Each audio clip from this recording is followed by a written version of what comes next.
मोक्षमार्गस्य नेतारं केतारं कर्मभूभृताम् ज्ञातारं विश्वतत्त्वानां वन्दे सद्गुणलब्धे।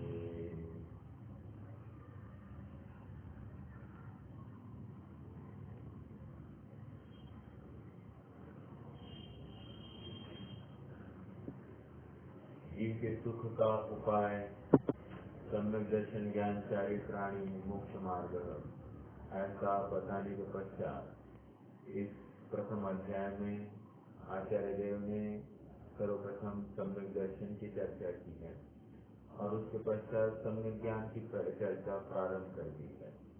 विगत चार सूत्रों के माध्यम से हम ज्ञान की ही चर्चा कर रहे थे और ये ज्ञान की चर्चा लगभग 31वें सूत्र तक चलेगी।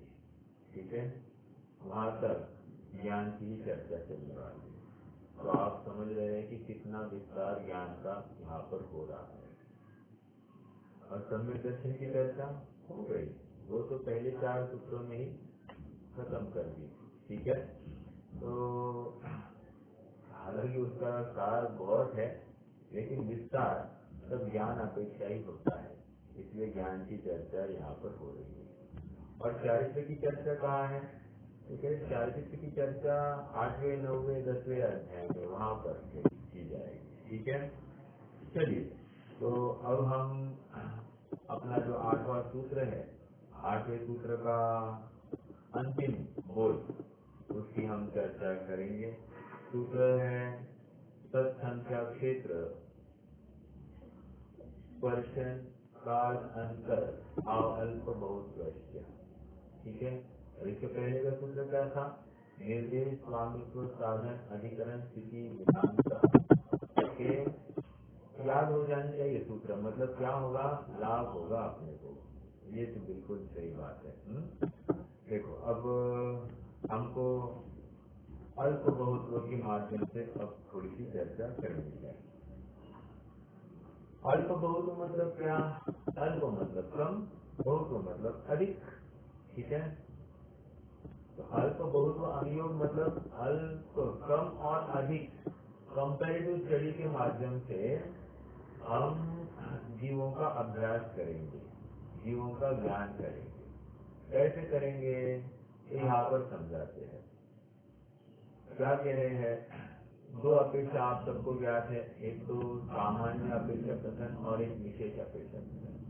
सामान्य कथन में गुणस्थान अपेक्षा चर्चा होती है और विशेष अपेक्षा मार्गणास्थान में चर्चा की गई है। तो सामान्य कथन में ये कह रहे हैं सबसे कम जीव क्या है? सबसे कम जीव उपशम श्रेणी वाले। उपशम श्रेणी में कितने जीव है? कह रहे हैं कि उपशम श्रेणी में 299, राइट, 299। ओके, और ये उत्कृष्ट की संख्या याद रखना। तो कह रहे उपशम श्रेणी वाले जीवों से संख्या गुने अधिक संख्या कहाँ होगी? शपथ श्रेणी वाले जीवों की। समझ में आ गया? ये क्या कर रहे हैं? अल्प बहुत्व, मतलब उपशम श्रेणी वाले कम, शपथ श्रेणी वाले ज्यादा। अल्प बहुत्व कितने अधिक है? मेरे संख्या गुने। संख्या गुने एक्चुअल फिगर क्या थी? 598। तो आप कहो ना 2 गुने, नहीं ना, हमेशा वैसी की वैसी नहीं रहती। एक बात तो ये है, और दूसरी बात ये है संख्या गुने, ये भी तो मल्टीपल्स है ना, इसको संख्या गुने कह दिया। 1.5 भी होगा तो संख्या गुने हो जाएगा। समझ में आ रहा है क्या? तो ये इस प्रकार समझना। क्या हो गया? अब हमने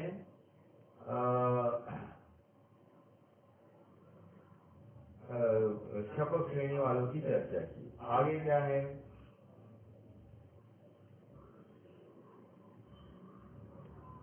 आगे कह रहे हैं आयोग केवली भी इतने ही है, इनसे संख्या गुने प्रयोग केवली।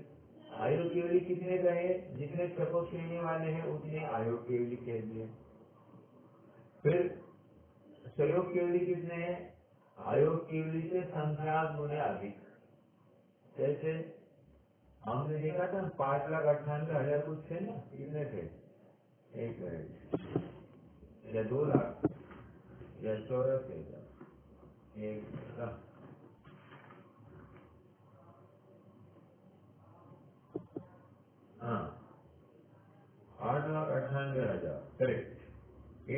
98,000 थे। ओके, तो और सहयोग के लिए कितने थे, सॉरी आयोग के लिए कितने थे, मात्र 598। तो कह रहे ये क्या 598 इनसे संख्या गुने, हाँ ये संख्या गुना ही फिगर है ना, तो संख्या गुना फिगर होगी। 8 लाख भी जो है वो भी इससे संख्या गुना ही फिगर है, तो इसलिए ये संख्या गुने अधिक। ओके, समझ में आया? आगे बढ़ते हैं। हाँ, अब देखिए, इनसे संख्या गुने प्रमत्त संयमी, सॉरी आई एम सॉरी, इनसे संख्या गुने अप्रमत्त संयमी, अप्रमत्त मतलब 7वां गुणस्थान, ठीक है। फिर इनसे संख्या गुने प्रमत्त संयमी कितने मालूम है ना, और 5 करोड़ कुछ तो था, याद होगा आप सबको,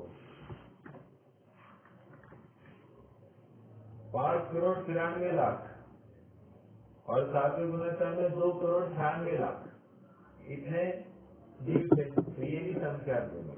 ओके, आगे बढ़ते हैं। 6वां हो गया, 7वां भी हो गया है, श्रेणी वाले हो गए हैं, ऊपर के सब हो गए, सहयोग के लिए आयोग के लिए सब हो गए। ओके, अब कौन से बचे, पहला दूसरा तीसरा चौथा पांचवा। ओके, देखते अब क्या है, क्या अनुमान होगा। प्रमत्त संयमी से कितने अधिक होंगे, तो देखो अब इनसे संख्या गुने प्रमत्त संयमी, इनसे असंख्या गुने देश संयमी।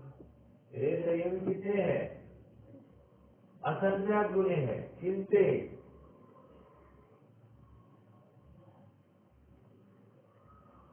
किनसे,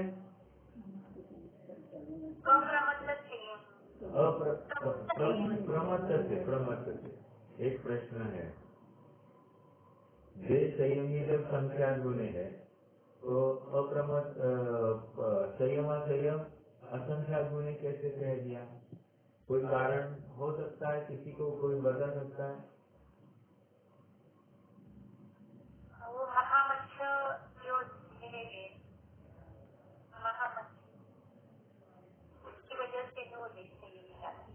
अच्छा अरे चारों गति के जीव आ जाएंगे, नहीं सॉरी, 2 गति, आई एम सॉरी, सीरियन गति और मनुष्य गतियों की अपेक्षा ये संयम संयम गुणस्थान बन जाएगा, ठीक है, इसलिए ये अधिक।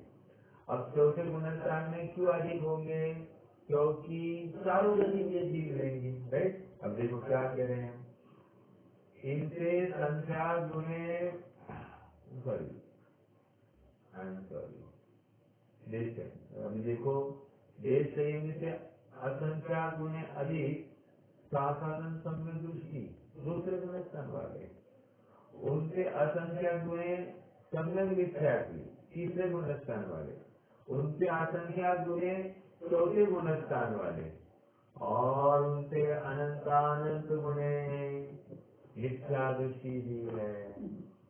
अनंतानंद गुणे क्यों कह दिया, अरे इंद्रिय है ना, निगोद अवस्था भी इसमें गर्भित है, तो इसलिए अनंतानंद गुणे, ठीक है। अब ये सामान्य कथन हो गया।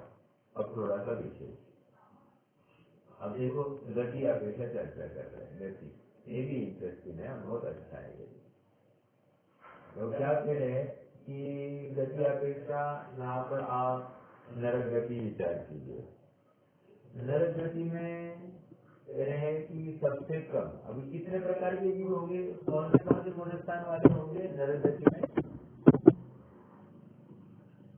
पहला दूसरा तीसरा चौथा पांचवा छठवा सातवां आठवां नौवां 10वां, कौन कौन होंगे,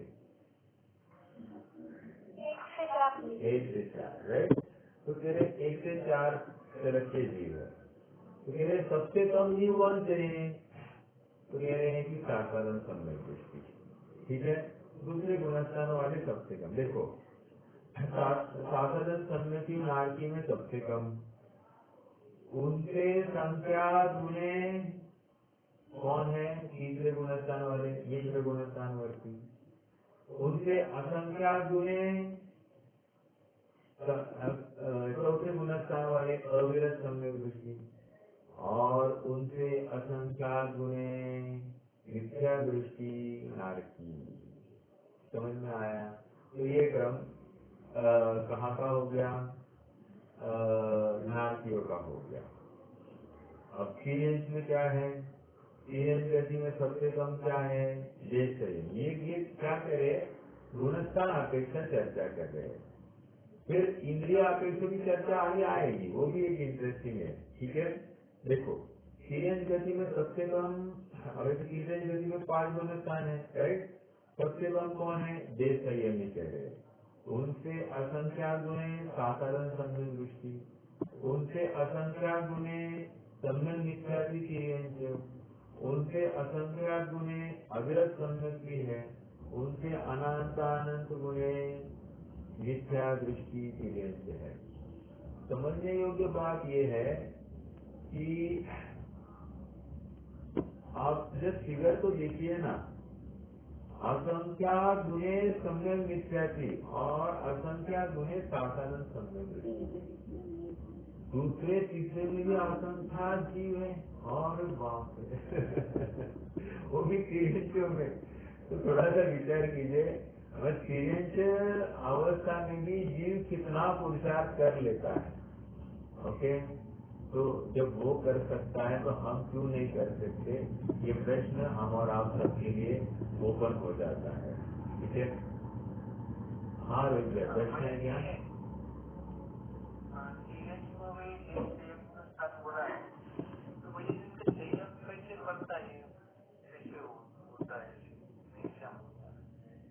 अच्छा, उनका संयम कैसे फलाना है? देखो ऐसा है, जैसा योग्य उनकी अवस्था के अनुसार उनका संयम फलता है। जैसे एक एग्जाम्पल लेते हैं, कोई एक सिंह है, शेर है, ठीक है, वो क्या करेगा? ये संयमी होना है ना उसको, तो आमरण वो खान पान का त्याग कर लेता है, अर्थात संवेदना धारण कर लेता है, जैसे महावीर के जीव ने सिंह के अवस्था में किया था। ओके, क्यों? वो हरी घास बात को खान, क्यों? उसके दांत और आंत ये घास को पचाते नहीं, वो तो डायरेक्ट मांस ही खा सकता है, क्योंकि दांत भी उसी टाइप के हैं। आप देखना, कभी आपने बिल्ली को या कुत्ते को रोटी खाते हुए देखा है क्या किसी ने? तो देखना वो ना ऐसा वो खा नहीं पाते रोटी, और ये आप थोड़ा सा नोटिस करना, वो खा नहीं पाते, जबकि मांस को बराबर चीज के फाड़ के खाते, लेकिन रोटी खा नहीं सकते, क्योंकि उनकी दांत उस जाति के है ही नहीं। समझ में आ रहा है क्या? तो ये तो हमने नॉर्मल एक एग्जाम्पल अपने सामने हो तो अपने को उसका अनुमान हो सकता है, इसलिए मैंने कहा। तो इसी प्रकार कह रहे हैं कि ये जितने भी हिंद्र पशु है ना, ये तो डायरेक्टली संलिंगना धारण कर लेते हैं, तो इनका 5वां गुणस्थान पल जाएगा। आप कहोगे कि कैसे इनको समझता है संलिंगना धारण? अरे तो समझता इसलिए तो कर रहे हैं। ओके, अपने को क्या लगता है कि उनकी ज्ञान का उगाड़ नहीं हो सकता? ऐसी बात नहीं है, उनका ज्ञान का उगाड़ यथा योग्य हो जाता है। उनको जिस दिशा में आपने उपयोग लगाए, उसमें उसका ज्ञान का संरक्षण भी खुलता हुआ दिखाई देता है। ओके, ये तो हमने हिंस्र पशुओं की बात करी। अब मान लीजिए गाय भैंस है या फिर हाथी आदि है, इनकी क्या बात है? तो कह रहे ये सूखा घास खाएंगे। ओके, पानी पिएंगे तो क्या करेंगे? कह रहे हैं कि पानी पिएंगे तो धूप निकलने के बाद ही वे पानी पीने तालाब पर जाएंगे, या फिर हवा की लहर निकल गई हो तो वो पानी प्रासुक हो जाता है, तो वो पानी में पी लेंगे। ऐसा ये प्रासुक पानी इस प्रकार से पी लेते हैं। मार्ग पर भी चलते हैं ना, तो कोई चला हुआ हो उस मार्ग पर, उसी मार्ग पर चलेंगे, या धूप बहुत कड़क निकल गई हो तो गमन करते हैं। ऐसी समझ उन सीरियसों में भी मतलब उन पशुओं में भी आ जाती है। ठीक है, तो ये हो गई भूमि भूमि पर चलने वाले प्राणियों की चर्चा है। का ज्ञान हो जाता है तो वो किसका दर्द है, पूर्व संस्कार ही भूल जाएगा अपने सही से। वर्तमान पुरुषार्थ है, देखो देखो इसमें क्या है, पांचों समवाय घटित होते हैं और इसमें कहेंगे तो पूर्व संस्कार तो है ही है और वर्तमान पुरुषार्थ भी है ही है। देखो और लगाना है तो हमारे ऊपर, अभी हमारे ऊपर क्या है, हमारा पूर्व संस्कार है, इसलिए तो हमको फिर से जिनवानी मिली एक बार, हमारी कचाई की मंदता भी हुई है, ये पूर्व संस्कार। लेकिन आज हमारा पुरुषार्थ नहीं हो रहा है संन्यासों के योग्य या फिर सदाचार में अपना खान पान या 8 मूल गुण का पालन करने के योग्य, ये कह रहे हैं कि ये तो आप वर्तमान की कमजोरी है। समझ में आ रहा है क्या? तो हमारा पूर्व संस्कार तो जोरदार है, तभी तो जिनवानी सामने है, लेकिन हमारा वर्तमान पुरुषार्थ ओछा है, इसलिए हम आगे बढ़ नहीं पा रहे। ये आपने को समझना पड़ेगा। तो होता तो कार्य पांचों समवाय से है, विरोध नहीं है, तो सहयोग मिलेंगे, लेकिन आगे वही बढ़ेगा जो वर्तमान पुरुषार्थ करेगा। ओके, ठीक है, आगे। अब और एक प्रश्न ऐसा भी हो सकता है, आपने तो भूमि गोचरी बोल दिया, हिंस्र पशुओं का बोल दिया, तो हो सकता है कि पक्षी भी इसी में वर्णित कर लीजिए। पक्षी एक्चुअली वे भी मांस भक्षी भी होते हैं और नॉर्मल भी होते हैं। तो जो मांस भक्षी होंगे यथा योग्य वे नॉन मांस का ही खाएंगे अगर उनको चलता हो वैसा, तो नहीं तो फिर हिंस्र पशु के हिसाब से उनका भी समझ लेना। जैसे जटायु था, जटायु है ना, जटायु का क्या किया, वो पंचम गुणस्थान होती श्रावक कह दिया, समझ में आया क्या? तो पांचों गुणस्थान वाला कह दिया तो आप समझ लीजिए कि वो कितना विवेकी होगा। ठीक है, वे भी तो मांस भक्षी होंगे ना, मतलब वो प्राणी वो पक्षी भी वैसे ही होते हैं, फिर भी उन्होंने जैसा भोजन उनके सामने आया होगा वो ग्रहण किया होगा। चलिए वो हो गया। अब जल जलचर प्राणियों की विचार करते हैं। जैसे अब अभी भाभी जी ने कहा कि महामत्स्य आदि आदि सब, अब महामत्स्य क्या है, वो धड़ाधड़ हजारों की तादाद में वो मछलियाँ खा सके, इतना तो बड़ा मुख होता होगा और इतना बड़ा देह होगा, और ऐसा महामत्स्य क्या खाएगा? तो कह रहे हैं कि वो जल में सूखी काई जो पड़ी होती है ना, उस सूखी काई को खाता है। ओके, तो इस प्रकार उसका गुजारा हो जाता है। तो ऐसा आता है। तो पानी भी वो जो पीता है वो उष्ण पानी, मतलब ऊपर आकर ही जहाँ पर धूप गिरी हो वही का पानी पिएगा। ऐसी सब बातों का अपने को विचार करना और विचार करना। देखो हमारे यहाँ तो क्या है कि सूर्य चंद्रमा घूम रहे हैं, ओके, लेकिन जहाँ पर आप जाएंगे, कहाँ पर, स्वयंभू रमन समुद्र में, वहाँ पर क्या किसी एक जगह पर ही सूर्य है, एक जगह पर पूरा अंधेरा है। स्वयंभू रमन समुद्र में मतलब ऐसा कोई क्षेत्र है वहाँ पर निरंतर धूप ही चलती है 24 आवर्स, और ऐसा कोई क्षेत्र है जहाँ पर अंधेरा ही अंधेरा रहता है 24 आवर्स। तो अब वहाँ पर क्या है, तो ये मछलियाँ बराबर उसी जगह पर आएगी जहाँ पर धूप होती होगी और वहीं पर वे खा मतलब अपना खान पान करती हो। ठीक है, ये अपने को इतना विशेष, मतलब इतना उनका विवेक चलेगा, उसके बाद में ही तो वे सब में दृष्टि और उनका देश संयम करेगा। ओके, हाँ। अब रही बात कि प्रतिमा कौन सी होगी क्योंकि पांचों गुणस्थान वाले कह रहे हैं ना, तो दर्शन प्रतिमा है, कोई आपका देव दर्शन तो होते ही नहीं है, तो दर्शन प्रतिमा कैसे पड़ेगी? तो कह रहे हैं कि दर्शन प्रतिमा के लिए देखो इसके ऊपर से एक लॉजिक आ गया। जो जो ये दावा करते हैं ना दर्शन प्रतिमा मतलब देव दर्शन, देव दर्शन, अरे नहीं रे बाबा, दर्शन प्रतिमा मतलब दर्शन गुण निर्मल करे, प्रतिमा का होना मतलब क्या, दर्शन गुण में श्रद्धा गुण की निर्मलता होना, तो यहाँ पर दर्शन प्रतिमा है। ओके, ये समझ में आ रहा है कि आप थोड़ा सा उसमें ना फ्लेक्सिबिलिटी लाए, थोड़ा सा अपने उपयोग को वाइडन करेंगे तो हमको ज्यादा क्लैरिटी आती है कि अपना तत्व ज्ञान साधारण नहीं है, असाधारण है। और इसलिए साधारण लोग इसको पचा नहीं पाते, असाधारण बुद्धि ही इसको पचाने में समर्थ होती है। तो थोड़ा सी खुली सोच रखकर ही अपन इसका विचार करेंगे। हाँ बोलिए। तो दर्शन को निमित्त होते हुए भी दर्शन गुण निर्मल होने चाहिए। दर्शन गुण निर्मल होने के लिए देव दर्शन निमित्त हो। हाँ निमित्त है, लेकिन देखो ना वहाँ पर व्यवस्था नहीं तो वो क्या करेंगे? प्रश्न तो ये खड़ा हो रहा है ना।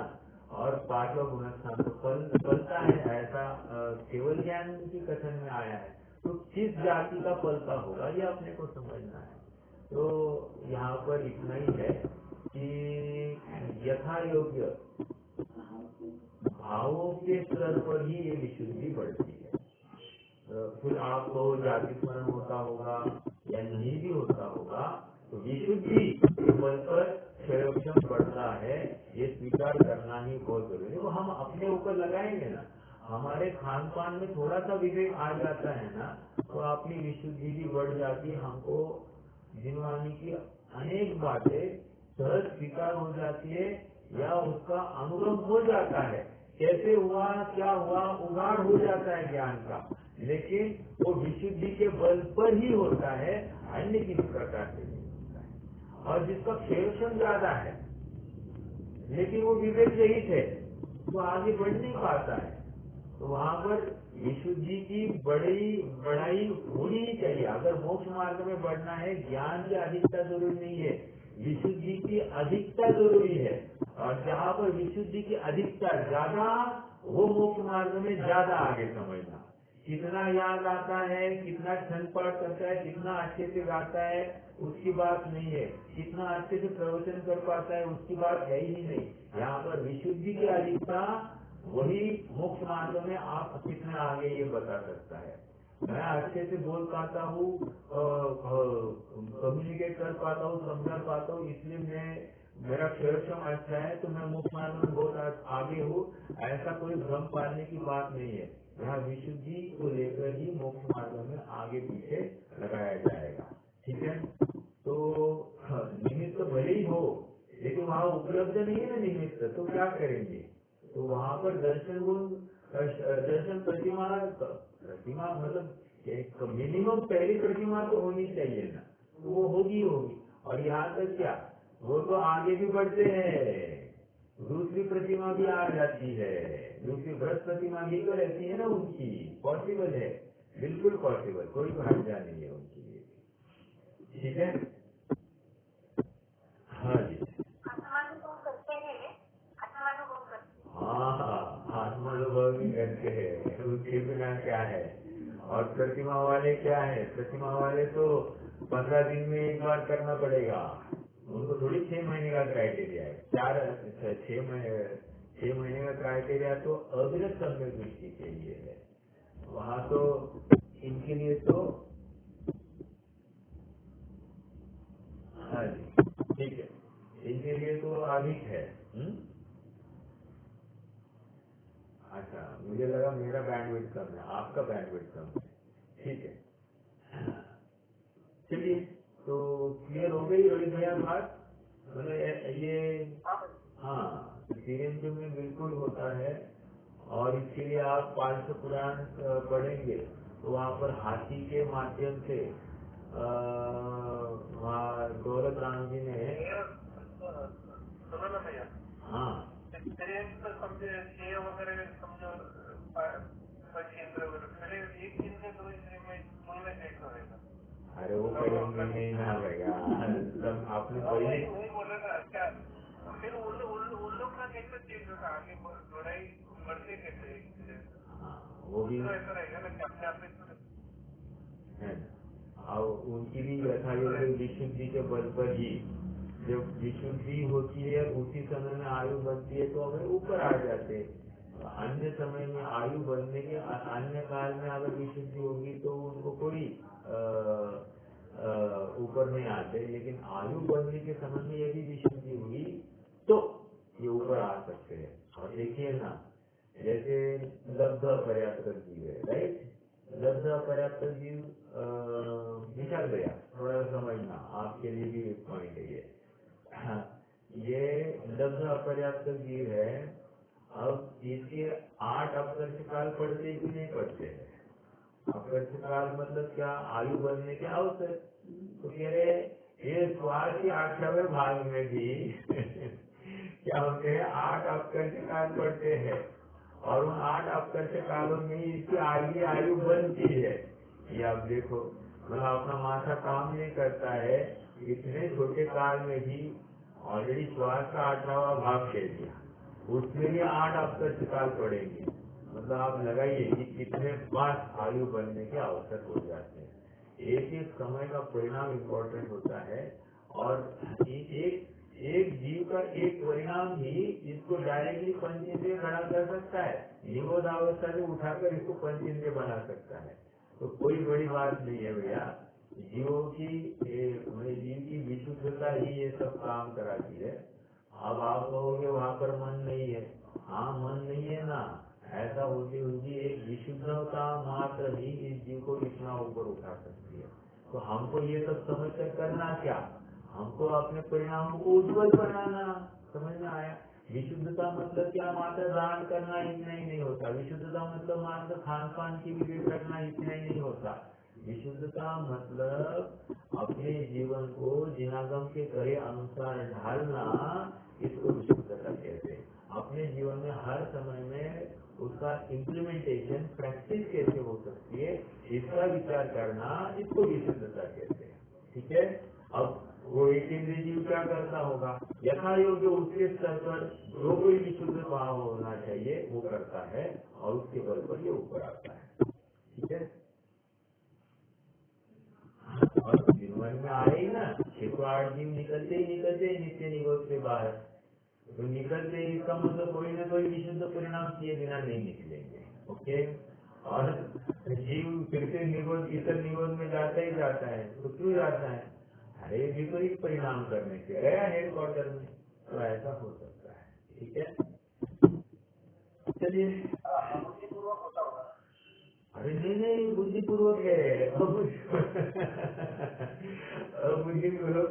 अब देखो ऐसा है ना, अब बुद्धि मतलब क्या लगाना, क्योंकि बुद्धि मतलब क्या कहा? हाँ, इसलिए तो कहा बुद्धि मतलब यहाँ पर मन वाली बुद्धि नहीं लेना। ठीक है। यहाँ पर यथा योग्य ज्ञान का उधार को बुद्धि कह रहे हैं, और जीव यथा योग्य पुरुषार्थ करता ही करता है। और आपकी जानकारी के लिए बताओ, एक इंद्रिय अवस्था में नित्य अशुभतर लेचा, क्या कहेंगे? नित्य अशुभतर लेचाएं होती है, 3 अशुभ लेचाएं ही होती है एक इंद्रिय अवस्था में। तो फिर कैसे आता है? देखो ना, तो भी पुरुषार्थ कर रहा है जीव। समझ में आया? अशुभ लेचाओं में भी पुरुषार्थ हो सकता है। तो हमारा उदय यदि अशुभतर है, इसका मतलब हमको अशुभ का परिणाम करना है, ये कहाँ से लाए? अशुभ उदय में भी हम परिणाम तो सुधार सकते हैं। परिणाम टोटली ये जीव की बात है, वो कर्मोदय जनित बात नहीं है। ठीक है। तो बुद्धिपूर्वक ही पुरुषार्थ होता है, इसको अबुद्धिपूर्वक नहीं लेंगे। जागृत अवस्था में ये काम होते हैं ऊपर आने के। जो जो कार्य ऊपर उठने के लिए वो जागृत अवस्था में होता है। मूर्छित अवस्था वाला बात नहीं चलेगी। ठीक है। ओके।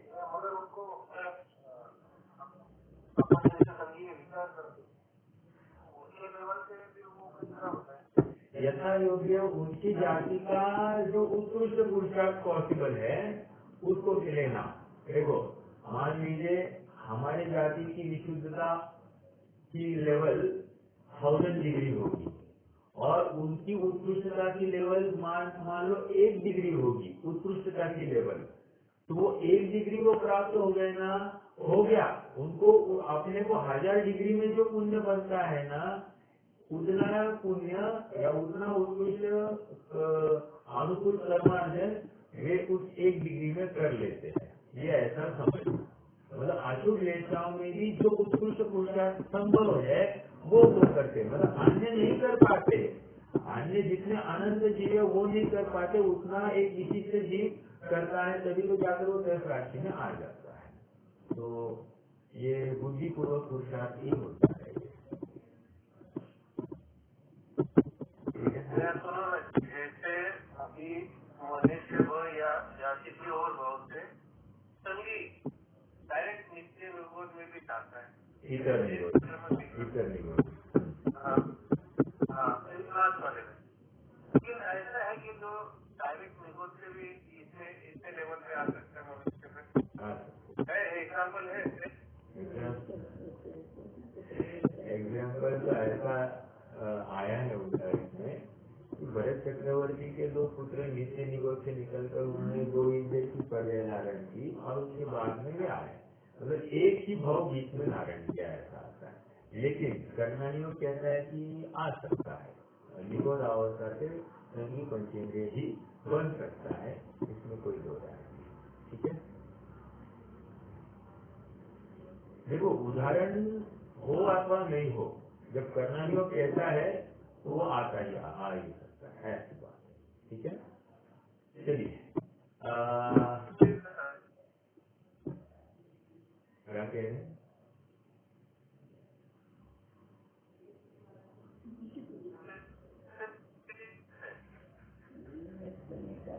पॉसिबिलिटी कितनी है ये अपन कैसे कहेंगे, ऐसा कोई कथन नहीं आया है जिनवाणी में कि कितनी पॉसिबिलिटी निकलने की, लेकिन निकल सकता है, ये पॉसिबिलिटी है।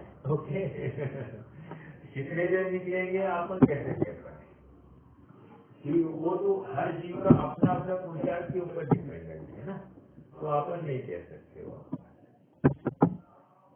चलिए, अल्प बहुत्व की चर्चा चल रही है, और अल्प बहुत्व में हमने देखा कि तिरंज गति में कौन से जीव अधिक है, तो वहां पर ये बात आई कि देश संयमी सबसे कम, उनसे ज्यादा साधारण दूसरे गुणस्थान वाले, उनसे असंख्यात गुणे तीसरे गुणस्थान वाले, उनसे असंख्यात गुणे चौथे गुणस्थान वाले, और उनसे अनंत गुणे प्रथम गुणस्थान वाले। ठीक है, आगे देखते हैं। मनुष्यों का तो मेरे ख्याल से अपन ने गुणस्थानों में जो देखा है उसके अनुसार ही घटित होगा, तो मनुष्यों की भी बात नहीं, देवों का देखते हैं, देवों का है ना। देवों का ऐसा है, देवों के कितने गुणस्थान है? 4 गुणस्थान। तो कह रहे हैं कि क्या है, एक मिनट,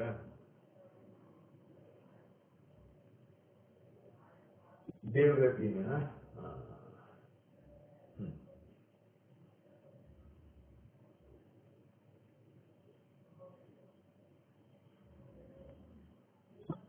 एक मिनट,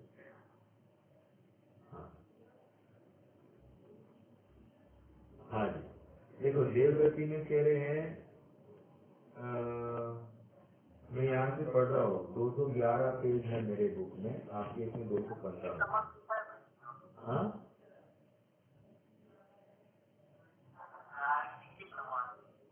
अच्छा, नारकी जीवों के समान, राइट राइट राइट, मैं वही देख रहा था, क्यों नहीं मिल रहा है मुझे। ओके, नारकी जीवों के समान। अब इसके आगे का जो पॉइंट है ना, ये थोड़ा सा अपन विचार कर सकते हैं, मैं एकदम शॉर्ट में बता देता हूँ। क्या कह रहे हैं कि वसुनंदी सिद्धांत चक्रवर्ती ने 4 गति के अल्प बहुत्व को इस प्रकार बताया। अब 4 गतियों की अपेक्षा अल्प बहुत्व घटित किया। तो अभी तो पहले क्या चल रहा था, एक गति और उनमें गुणस्थान अपेक्षा अल्प बहुत्व घटित कर रहे थे। अब यहाँ पर 4 गतियों में अल्प बहुत्व कर रहे हैं। ओके, तो सबसे अल्प क्या कहेंगे, मनुष्य ही होना चाहिए। उससे ज्यादा कौन होंगे, नाटी होंगे। उससे ज्यादा कौन होंगे, देव होंगे। उससे ज्यादा कौन होंगे, तो सीरियस होंगे। ठीक है, अब तीरेंशियों में भी अल्प बहुत घटित हो सकता है, राइट। तो या फिर देवों में भी ऊपर के देवों की अपेक्षा कौन कम ज्यादा, अभी टोटल कितने स्वर है, 16 स्वर, उसके ऊपर 9 ग्रेजुएट, 9 अनरी, अनुत्तर, इनके इनके भी अल्प बहुत को घटित कर सकते हैं। समझ में आ रहा है क्या? हर जगह पर घटित किया जा सकता है। सबसे कम देव किस कहाँ पर होते हैं? तो कहते सबसे कम होते हैं सर्वार्थी वाले। सबसे अधिक कहाँ होते हैं? तो कहते ज्योतिष वाले देव अधिक होते हैं। ये इन शॉर्ट आपको मैंने इन शॉर्ट में बताया। तो ये क्या है? उनका गुणाकार रूप से अधिकता पाई जाती है। ज्योतिष देव सबसे अधिक। देखो ऐसे नारदियों में सबसे कम कहाँ है? 7वें नरक पृथ्वी में। सबसे अधिक कहाँ है? पहली नरक पृथ्वी में। कितने आ रहे? तो हर एक पृथ्वी पर बढ़ते हुए असंख्यात हुए अधिक कहे जाएंगे। ठीक है, तो ये देखो मैं आपको थोड़ा सा एक पढ़ के बताता हूँ।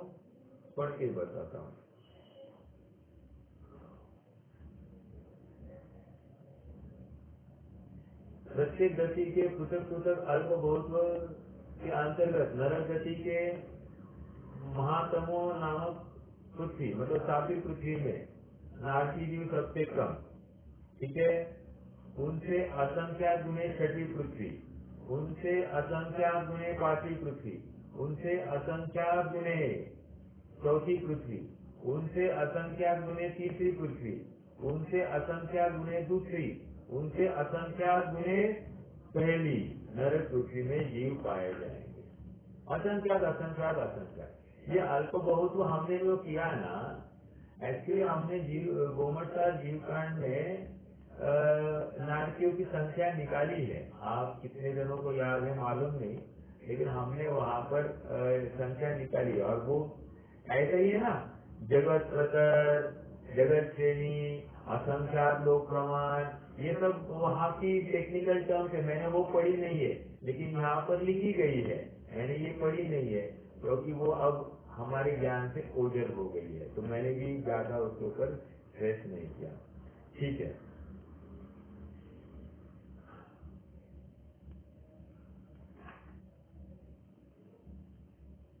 हाँ जी।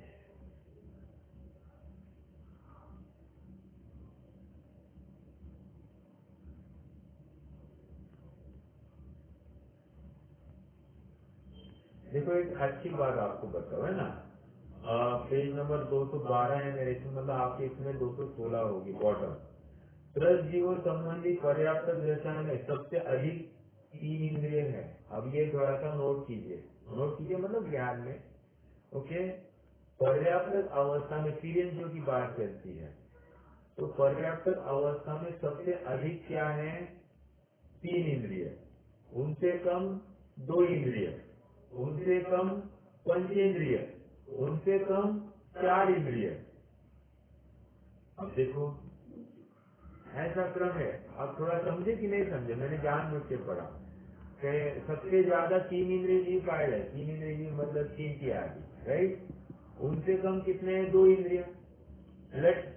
ओके, उनसे कम 5 इंद्रिय जीव है,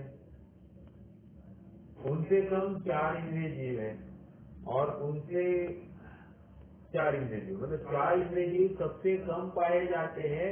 ये थोड़ा सा आपकी जानकारी के लिए लगाना, ठीक है। पर्याप्त अवस्था में 4 इंद्रिय जीव सबसे कम होते हैं। ओके,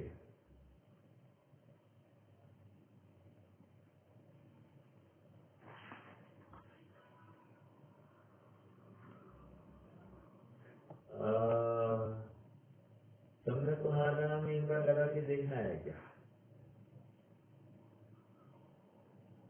तुमने तो नहीं, अपन संयम मार्गणा में लगा कर देखते। संयम वो थोड़ा सा इंटरेस्ट आज तक अपन ने नहीं लगाया ना किसी इसमें। ठीक है, आज इसमें अपन संयम मार्गणा लगा कर देखते। ओके, देखो पेज नंबर 213 में नीचे संयम मार्गणा में क्या क्या है? सामयिक छेदों पर स्थापना,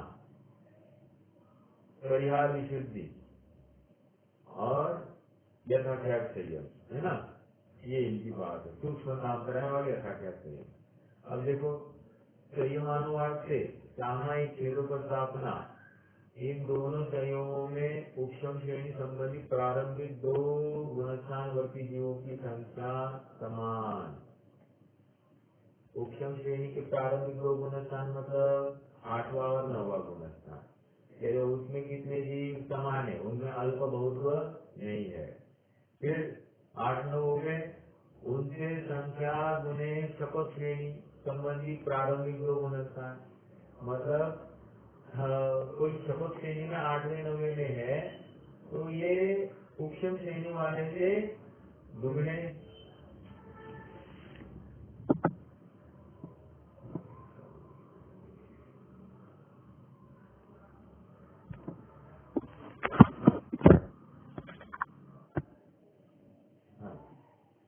देखो क्या कह रहे हैं,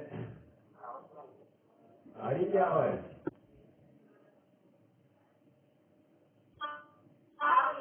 ओके, इन दोनों संयोगों में उपशम श्रेणी वाली बात हो गई। आगे आगे क्या है, उनसे संख्या गुणे शपथ श्रेणी वाले पहले दो गुणस्थानवर्ती, पहले दो गुणस्थान मतलब 8वां 9वां गुणस्थान लेना, ठीक है।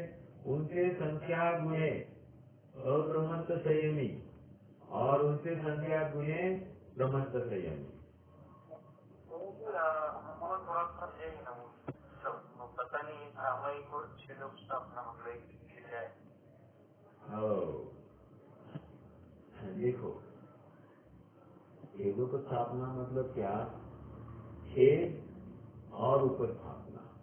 ओके, मतलब इसके 2-3 अविवक्षाएं है छेदोपस्थापना के। वहां पर कहते हैं कि ये जो 6वां गुणस्थान है वो 2 अपेक्षा लगाना, 6वें से 9वें तक छेदोपस्थापना संयम होता है, ऐसा आता है।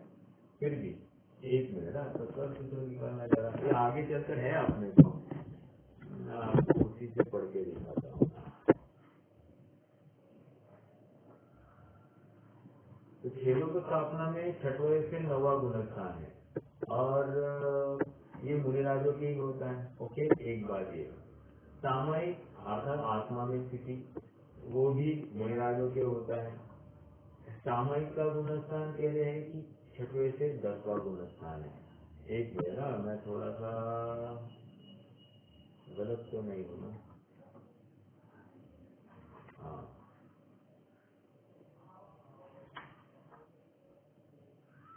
हाँ जी, देखो कालिका में 195 है, 7वां सूत्र की कालिका 195, 9वां अध्याय सूत्र क्रमांक 18।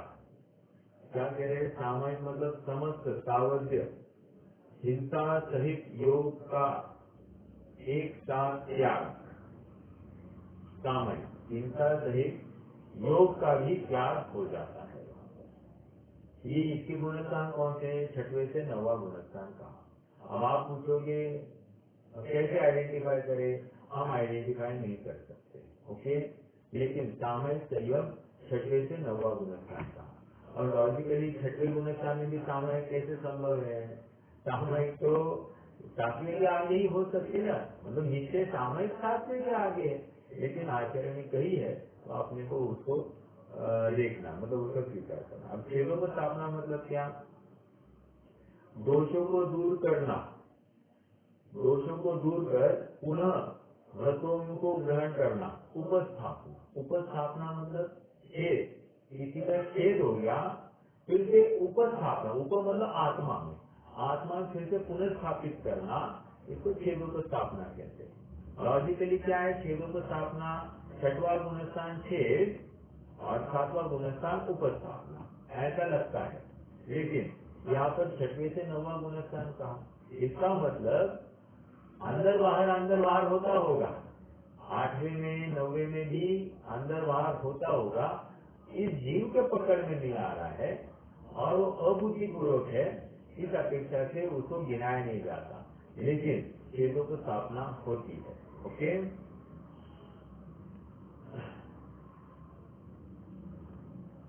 आगे परिहार विशुद्धि, परिहार विशुद्धि मतलब क्या? प्राणी हिंसा से पूर्ण निवृत्ति से प्राप्त विशुद्धि को परिहार विशुद्धि कहते हैं। इसका 6वां 7वां गुणस्थान है। आप लगा रहे होंगे, देख रहे होंगे कि ये तो 6वें गुणस्थान से ही चल रहा है, तो पाठ भेद क्यों किए? तो पाठ भेद इसलिए किए कि यथा योग्य विशुद्धता की हीनाधिकता है। जैसे देखो ना, सामयिक और खेदों स्थापना में 6वें से 9वां गुणस्थान बताया और परिहार विशुद्धि में 6वां 7वां गुणस्थान था, तो दोनों में अपने आप में थोड़ा फर्क है। अब सूक्ष्म सांप्रदाय, सूक्ष्म सांप्रदाय मतलब क्या? ये 10वां गुणस्थान, अर्थात उच्च योग्य विशुद्धि अर्थात संयम जो पाया जा रहा है वो 10वें गुणस्थान में सूक्ष्म सांप्रदाय। ओके, जहाँ कषाय अति सूक्ष्म हो जाती है वो सूक्ष्म सांप्रदाय। ओके, और लास्ट में क्या है? यथाख्यात संयम। यथाख्यात संयम मतलब क्या? यथाख्यात मतलब जैसा कहा है वैसा संयम। ओके, जैसा होना चाहिए, जैसा स्वरूप है वैसी कार्य है, उसको कह रहे यथाख्यात। तो चारित्र मोह को लेकर जितनी स्थिरता चाहिए उतनी स्थिरता सब हो जाती है, इसलिए कह दिया यथाख्यात। मोहिय के संपूर्ण क्षय या आत्मा का जैसा स्वभाव है वैसा होना, इसको यथाख्यात संयम कहते हैं। इसका गुणस्थान 11 से लेकर 14वें तक यथाख्यात संयम। ओके, तो ये बात आ गई।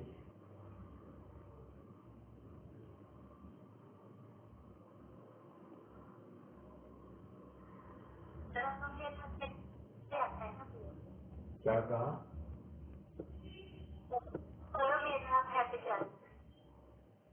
हाँ, परम यथाख्यात चारित्र, वहाँ पर अपेक्षाएं है। वहाँ पर अघातिक कर्म के अभाव में या योग के अभाव में, हाँ, तो वो उसकी अपेक्षा की ये कथन चलते हैं।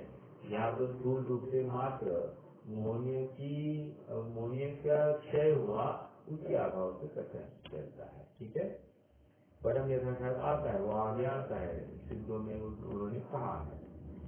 ठीक है, आई बात ख्याल में भैया? चलो आगे बढ़ना है।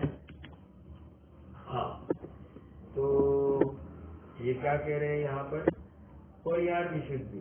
परिहार विशुद्धि संयम में अप्रमत्त संयमी सबसे कम। अभी परिहार विशुद्धि में कौन से गुणस्थान थे? 6वां 7वां, तो उनकी अपेक्षा से कथन था, राइट। जैसे सामयिक और खेदों को स्थापना में कौन से गुणस्थान थे? 6वें से 9वें थे, तो उन 3 गुणस्थानों में कौन हीनाधिक वो कहा, राइट। अब यहाँ पर परिहार विशुद्धि में क्या था कि 6वां और 7वां गुणस्थान है, तो अब यहाँ इन दोनों की चर्चा चलेगी। देखो, परिहार विशुद्धि संयम में अप्रमत्त संयमी सबसे कम, इनसे संख्या गुणे प्रमत्त संयमी। अप्रमत्त मतलब 7वां गुणस्थान, प्रमत्त मतलब 6वां गुणस्थान। सूक्ष्म सांप्रदाय, अभी सूक्ष्म सांप्रदाय में सबसे कम जीव उपशम श्रेणी वाले और उनसे संख्या गुणे अधिक शपक श्रेणी वाले, क्योंकि 10वें गुणस्थान में दोनों जीव होते हैं ना, उपशम श्रेणी वाले और शपक श्रेणी वाले, तो कम होंगे उपशम श्रेणी वाले। ठीक है, ये किसकी बात हो गई? सूक्ष्म संयम की। अब लास्ट में कौन सा है? यथाख्यात संयम की बात नहीं आई ना, या अभी तक नहीं आई है? चलो कोई बात नहीं। असंयम में सबसे कम, अब असंयमी जीवों में सबसे कम कितने जीव है? तेरे साधारण सम्यक से दूसरे गुणस्थान वाले सबसे कम, उनके संख्या गुणे सम्यक मिथ्या की, अर्थात तीसरे गुणस्थान वाले उनके ज्यादा, उनसे असंख्या गुणे असंयत अर्थात चौथे गुणस्थान वाले, और उनसे अनंत गुणे मिथ्या दृष्टि। ये असंयमियों की चर्चा हो गई, तो ये इतनी बात आ गई। हाँ, लिखा है नीचे है, नहीं क्या? मैं पढ़ा ही नहीं। देखो, यथाख्यात संयम में सबसे कम उपशांत मोही जीव, उनसे संख्या गुणे 3 मोही जीव। हाँ, यथाख्यात संयम में भी वही आया। अयोग केवली में भी इतने ही है, इनसे संख्या गुणे संयोग के लिए संयता संयत में मात्र एक देश संयत गुणस्थान होने से उनमें अल्प बहुत्व नहीं है। ठीक है, यहाँ पर उन्होंने घटित करके दिखाया। और संयम मार्गनाम में अपन संयम मार्गनाम की अपेक्षा से अपन ने देख लिया। एक और देखिए, ये लेशा का भी अच्छा है प्रकरण, लेकिन आज चलो ठीक है पढ़ ही लेते हैं। देखो लेशा का भी पढ़ते हैं। लेशा का पेज नंबर 214 है पुरानी कॉपी में, आपके इसमें 218 होनी चाहिए। लेशानुवाद से 3 अशुभ लेशाओं में सबसे कम जीव साधारण सम्यक्ति। ओके, सबसे कम क्या है? लेशा। लेशा में अशुभ लेशा है। अब अशुभ लेशाओं की अपेक्षा हिनादित का लेशा है। ठीक है, लेशानुवाद से 3 अशुभ लेशाओं में सबसे कम जीव साधारण सम्यक दृष्टि। मतलब क्या अशुभ लेशाओं में अन्य गुणस्थान वाले भी होते हैं क्या? हाँ होते हैं ना। पहले गुणस्थान वाले होंगे, दूसरे में वाले होंगे, तीसरे वाले होंगे, चौथे वाले होंगे। देखो अब क्या कह रहे हैं। हाँ, दूसरे गुणस्थान वाले सबसे कम, उनसे संख्या गुणे सम्यक मिथ्यात्वी। अशुभ लेशा में सम्यक मिथ्यात्वी पॉसिबल है क्या? है, इसलिए तो दिख रहे हैं ना। और कितने संख्या गुणे अधिक है, उनसे असंख्यात गुणे असंयत सम्यक्ति, उनसे अनंत गुणे मिथ्या दृष्टि जी। ओके, पार्थिव गुणस्थान में है क्या अशुभ लेशा है?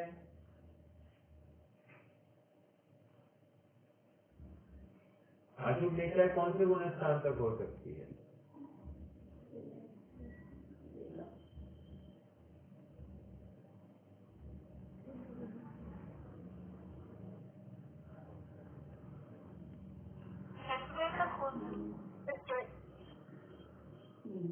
छठवें का कारण बोलिए।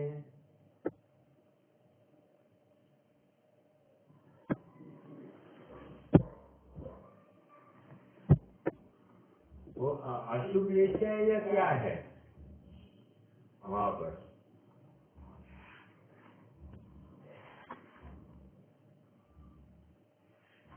देखिए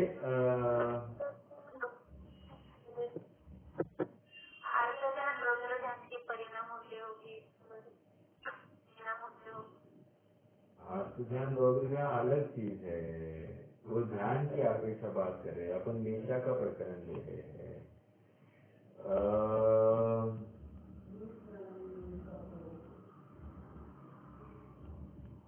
एक मिनट, हाँ एक मिनट, इसकी भी इसका मैं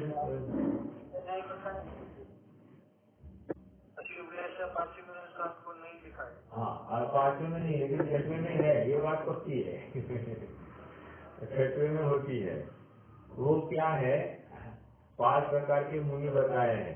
5 प्रकार के मुनि, गुलाब, बकुश, सुशील, स्नातक, ये है ना निर्ग्रंथ। तो उनमें जो गुलाब होते हैं ना, उनकी लेशा है ये निर्या।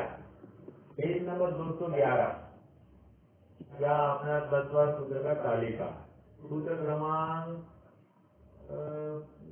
43 दिखा रहा है यहाँ पर, नहीं 46, 90 अध्याय का 46वां सूत्र। वहाँ पर देखिए लेशा दिखा रहे हैं पुलाक की। पुलाक की 3 युग लेशाएं होती है। अब देखो आगे, बकुश और कुशील, इनकी 9 लेशाएं बताई है। क्या कहा? अब देखो एक विचारणीय बिंदु है। 5वें गुणस्थान वाले को शुभ लेशा कह रहे हैं और 6वें गुणस्थान वाले को अशुभ लेशा बता रहे हैं। अब इसका कैसे तालमेल बिठाना?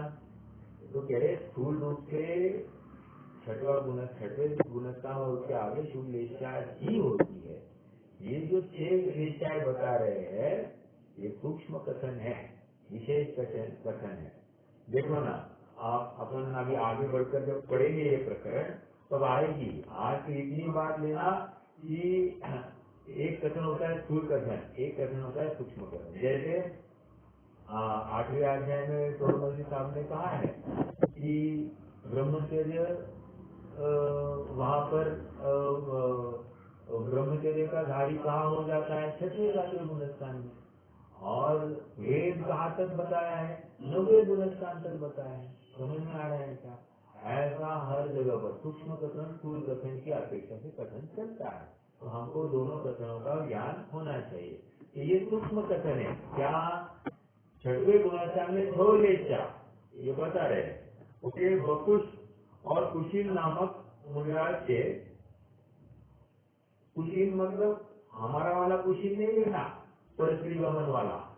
यहाँ तो कुशील मतलब जो आत्मा से थोड़े से पतित हो गए हैं, अपने शील से पतित हो गए, आत्मा से, आत्मा की स्थिरता से च्युत हो गए हैं, ऐसे जीव की बात चल रही है। समझ में आया? इनको कुशील कहते हैं। तो इनका एक प्रकार है, ये 9वें अध्याय का 40वां सूत्र, वहां पर 6वें गुणस्थान में भी अशुभ लेशाएं बताई गई है। इसका ज्ञान हमको होना। ओके। हाँ, ये इतनी बात मैंने क्यों ली? हम लेशा की बात कर रहे हैं ना, इन्होंने 4 गुणस्थान तक घटित करके दिखाई, आगे नहीं घटित किया। ओके ओके, चलिए आगे बढ़ते हैं। हाँ, अब देखिए, ईद और पद्म इन 2 शुभ लेशाओं से सबसे कम अप्रमत्त संयमी। क्या कहा?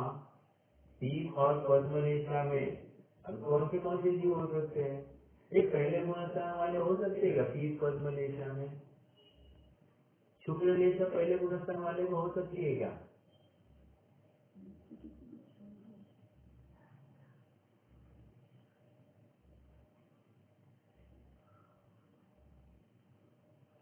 कोई बताएगा?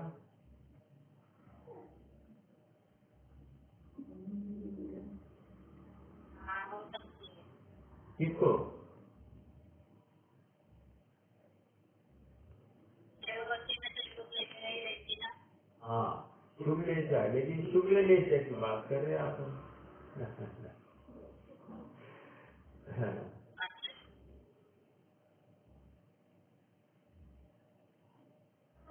द्रव्यलिंगी मुड़े तेरा द्रव्यलिंगी मुनिराज को होती है, बिल्कुल। एक बात ये हो गई। दूसरी मतलब मनुष्य अवस्था बात हो गई। दूसरी बात ये है, जैसे बहन जी ने बताया, देव गति में होगी तो 16 स्वर के ऊपर तो सब शुक्ल लेशा वाले ही है। तो बिल्कुल है, डरना नहीं था, बोलना था, बिल्कुल सही था। वहाँ पर ऐसा कुछ आया है ना, तो वो सूत्र वही है, आएगा अपने चर्चा में। तो वहाँ पर भी यही बात आएगी कि ऊपर के सभी देवों की शुक्ल लेशा पाई जाती है। ठीक है। तो 9वें गाड़ी में जाने वाले की सबकी वहाँ पर शुक्ल लेशा है। इससे तो उनको समझ करने का भाव नहीं आता है। ये बिल्कुल समझ सकते हैं आप।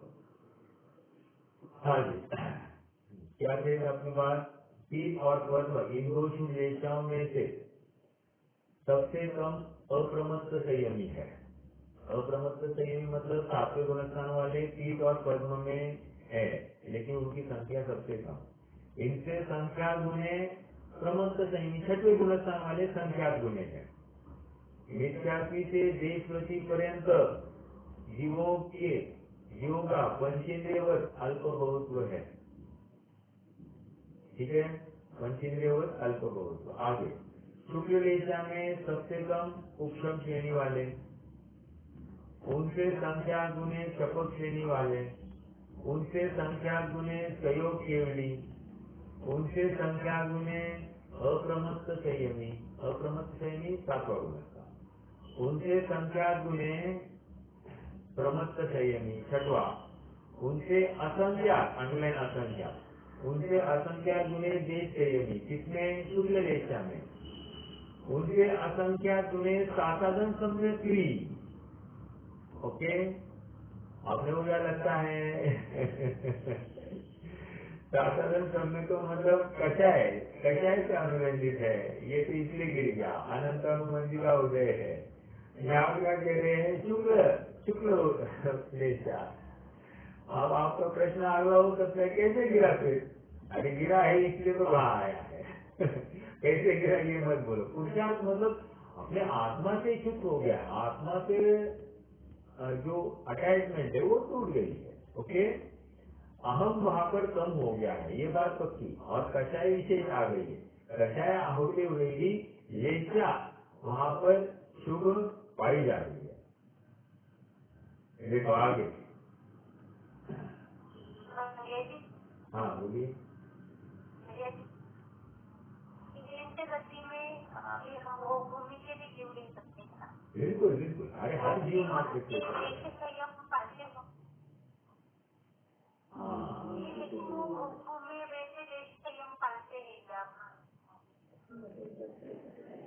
पाते हैं। पांचवी वहाँ भोग भूमियों में चौथा ही गुणस्थान संभव है, वहाँ संयम संभव नहीं। क्या कारण?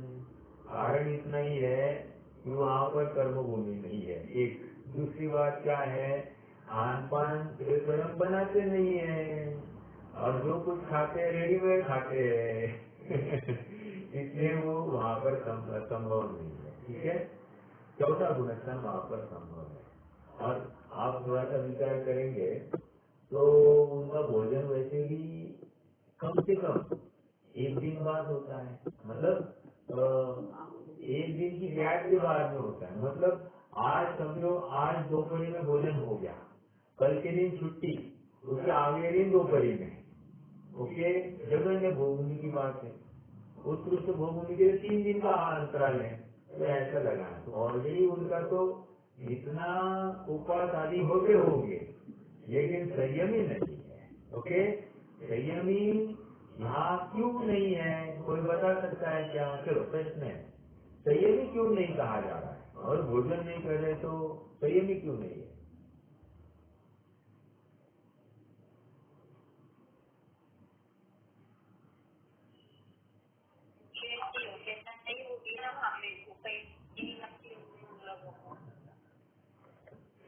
हाँ, योग्यता तो एकदम सही जवाब है, लेकिन मुझे दूसरा उत्तर अपेक्षित है। कर्म भूमि नहीं है ना, कर्म हाँ, कर्म भूमि बराबर। और बोलिए, और बोलिए।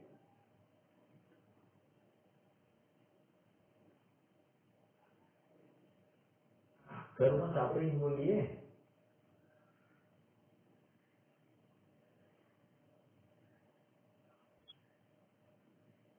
देखो कोई बोल रहा है क्या? नहीं, देखो ऐसा है ना कि वहाँ पर एक कषाय चौकड़ी का ही अभाव है। दो कषाय चौकड़ी का अभाव है ही नहीं, इसीलिए समझ में आ रहा है क्या?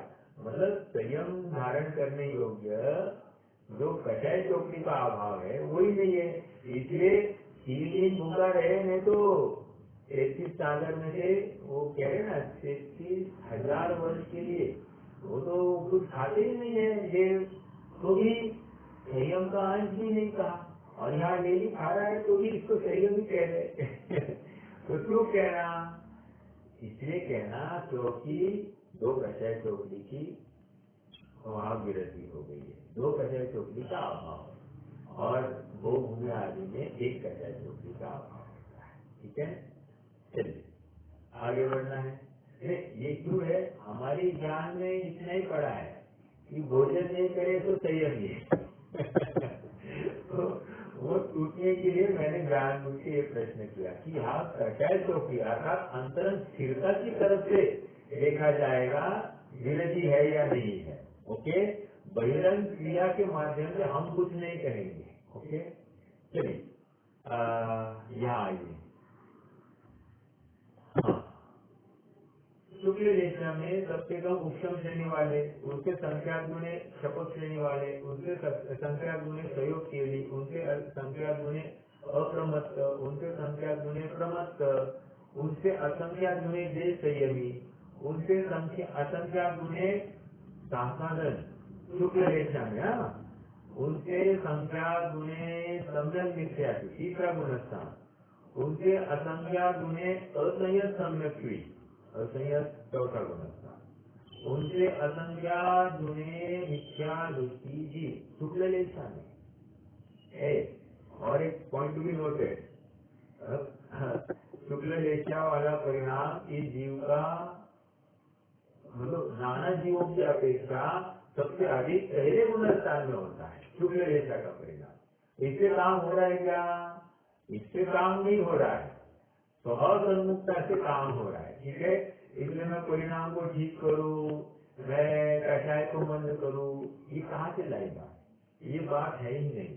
यहाँ तो मैं अपने आत्मा को जाऊँ, मैं शुद्धात्मा हूँ, ज्ञानानंद स्वभाव हूँ, ऐसा जो जाना होता है तो अपना काम कर जाता है। ठीक है, चलिए, तो ये इसकी बात आ गई।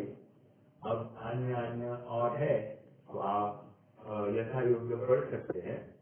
अपना 8वां सूत्र आज समाप्त हो गया है। तत्संख्या क्षेत्र वर्षन काल अंतर भाव अल्प बहुत्व। आज अल्प बहुत्व की हमने चर्चा की।